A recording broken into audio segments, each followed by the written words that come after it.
I really was blown away by 2 characters అండి. అంటే the fictional representation of Vangaveeti Mohan Ranga and the fictional representation Paritala Ravi. Real life characters తీసుకుంటే అండి రవి గారికైనా రంగా గారికైనా ఇమ్మెన్స్ ఫాలోయింగ్ ఉంది కదా. Even today. ఎందుకుంది ఆ ఎమోషన్? ఇన్నేళ్ల తర్వాత కూడా, వాళ్ళు చనిపోయిన ఇన్నేళ్ల తర్వాత కూడా ఆ ఎమోషన్ ఎక్కడి నుంచి ఉంది?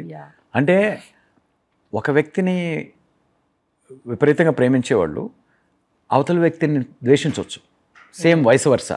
కానీ ఒక్క నిమిషం అలా ఫ్రీజ్ అయిపోయి ఈ వ్యక్తి ఎందుకు అయ్యాడు, ఈ వ్యక్తి ఎందుకు అయ్యాడు, వాళ్ళ సోషియో పొలిటికల్ ఎకనామిక్ కండిషన్స్ ఏంటి, వాళ్ళ పెయిన్స్ ఏంటి, ఆ షూస్లోకి రా. అంటే అది ఆ పనే నేను చేస్తాను యాజ్ అ రైటర్గా. ప్రతి పాత్రలోనూ ఆ పని చేసుకుంటా, అదే నేను ఎంజాయ్ చేస్తాను.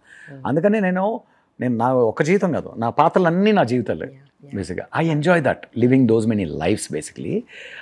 ఆ క్యాప్ తోటి ఆలోచించానండి. ఎందుకంటే అందువల్ల ఫ్యాక్ట్స్ ఫాలో అవ్వకుండా మీకు చెప్పాను కదా, ఈవెన్ వెన్నెల అయినా, ప్రస్థానమైన, ఆటోనగర్ అయినా, రిపబ్లిక్ అయినా, ఏ క్యారెక్టర్ని తీసుకున్నా కూడా నేను ఆ క్యారెక్టర్ ఎప్పుడు నాకు రియలిస్టిక్ అనిపిస్తుంది అంటే ఆ క్యారెక్టర్ చుట్టూ ఉన్న సోషియో ఎకనామికల్ పొలిటికల్ సర్కమ్స్టాన్సెస్.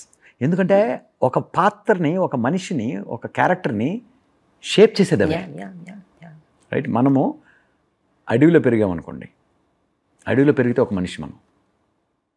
అదే ఒక చిన్న పల్లెటూరులో పెరిగితే ఒక మనిషి, ఒక టౌన్లో పెరిగితే ఒక మనిషి, ఒక మెట్రోపాలిటన్ సిటీలో మనిషి, ఒక అమెరికాలో పెరిగితే ఇంకో మనిషి.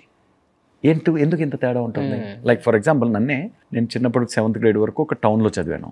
సడన్గా అక్కడికి వెళ్ళి చెన్నైకి వెళ్ళిన తర్వాత కొత్త ప్రపంచం. ఆ ప్రపంచంలో నుంచి నా మైండ్, నా క్యారెక్టర్ చాలా మారిపోయింది. లైక్ ఆ 7th ఫెయిల్ అయ్యాను ఎగ్జామ్ ఎగ్గొట్టి. ఎందుకంటే చదువు మీద అసలు ధ్యాసే ఉండేది కదా. ఇమాజిన్ నేను అక్కడే పెరిగాను అనుకుందాం, రైల్వే కోడూరులోనే పెరిగి ఆలోచన విధానం వేరే ఉంటుంది. నేను ఒక బడ్డీ కొట్టు పెట్టుకొని టీ అంగడిలో ఉండేవాడినేమో.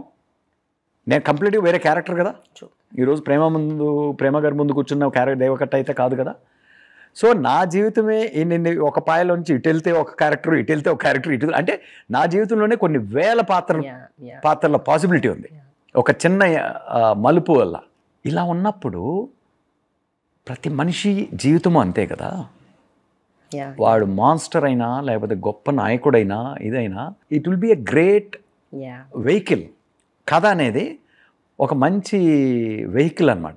మన అందరినీ వాళ్ళ దారిలోకి తీసుకెళ్ళడానికి, వాళ్ళ నిజాల్లోకి తీసుకెళ్ళకపోయినా కనీసం ఆ సోషియో పొలిటికల్ ఎకనామిక్ కండిషన్స్.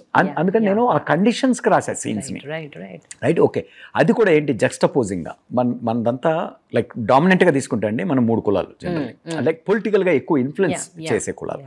అట్లనే అవే కులాలు అని కాదు. పాలిటిక్స్లోనూ లేకపోతే ఓవరాల్గా సినిమా ఇండస్ట్రీ కావచ్చు, అంటే లైక్ మోర్ ఆఫ్ పవర్స్ సర్కిట్స్లో ఎక్కువ ఉంటున్నాయి. అండ్ అగైన్ వాటి మధ్యనే మళ్ళీ ఫ్రిక్షన్ ఉంటుంది డిఫరెంట్ ఫేజెస్లో.